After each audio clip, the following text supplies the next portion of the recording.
Did you know that one habit from League of Legends could be silently destroying your confidence and happiness? I watched running players in game, at a poker table, and in life before discovering that there is a simple fix. So in this video, I'm going to show you the proven mindset I use to get more successful in my poker career and even achieve higher ranks in competitive games, so you can finally take back control not only of your games, but your life. So what is this habit that's secretly holding you back?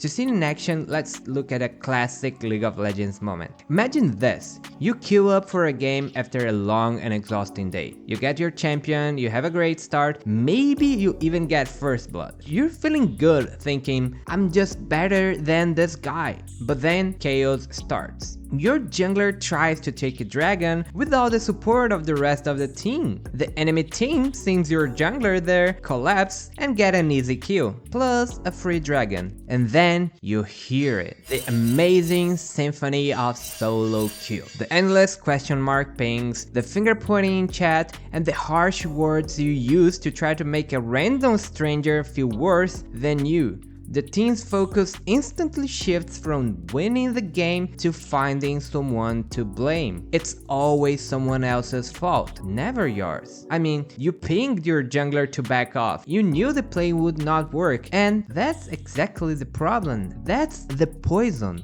Your mind is no longer focused on strategy. It's trapped in the toxic blame game. Your chance of winning gets smaller and smaller, and soon enough, you're staring at the defeat screen. And that feeling, that anger that your success was stolen by other people's mistake, it doesn't end when you close the game. Unconsciously, you start to feel that your whole life is unfair, that every bad thing that happens to you isn't your fault. You start to feel more stressed and frustrated in every aspect. That feeling, I know it very well.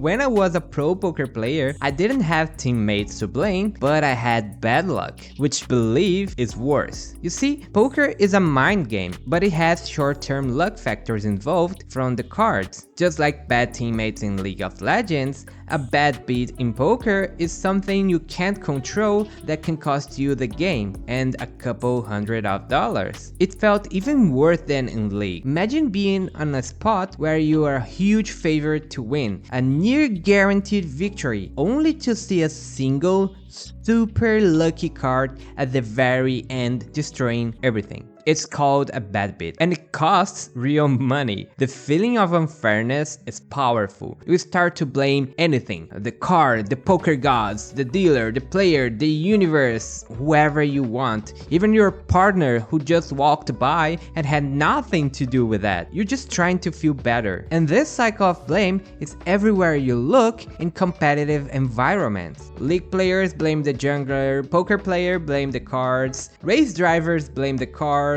workers blame their boss. In the end, a weak mindset is always trying to figure out who's to blame. And I know that it looks like the most reasonable thing to do. After all, sometimes it's not really your fault. I had this mindset issue in the past, but the result is always the same. You waste your limited energy on things you cannot change, you can't control. The big change in my poker career came when I realized that. The truth is, in poker, you can only make money when opponents make mistakes. If they were good, there wouldn't be a strategic advantage, just luck. And they only keep playing and making those mistakes because sometimes they would get lucky and be happy with their luck. My job as a poker player wasn't to get angry when I got unlucky. My job was to make the best decision I could with the information I had, no matter the result. Once I truly accepted that, everything changed. I had to focus 100% on the quality of my decisions,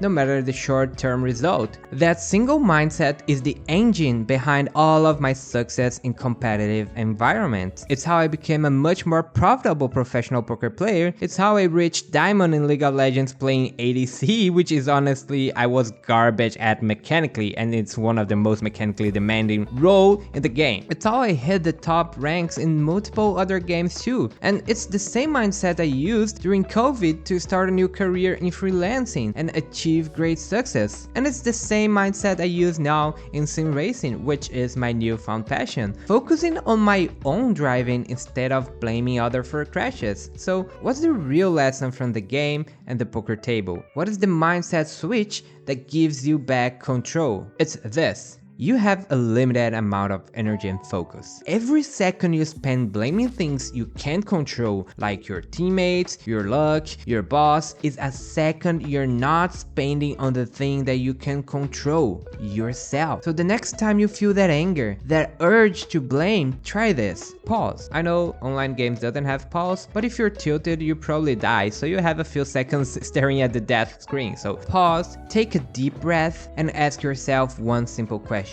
What is the one thing I can't control right now? Then you focus 100% on that single thing. That question is your superpower. It's how you stop being a victim of the game and start becoming the master of your own game. Focus on your decisions and watch how much further you go, not just in ranked, but in life. If you do that, you now have a great advantage over anyone that decides to waste their limited time and energy into useless activities such as blaming people and getting stressed over it, eventually stressing about everything in their life. Even if you're not that skilled, the mindset alone is an additional skill to have that will give you great advantage. But adopting this mindset will show you that most of the time, life is really painful. You'll be struggling a lot, and focusing on yourself and ignoring the things you can't control will also bring more accountability to your life, showing you how the path to success is actually much more painful than it looks. But how can you use that pain to your advantage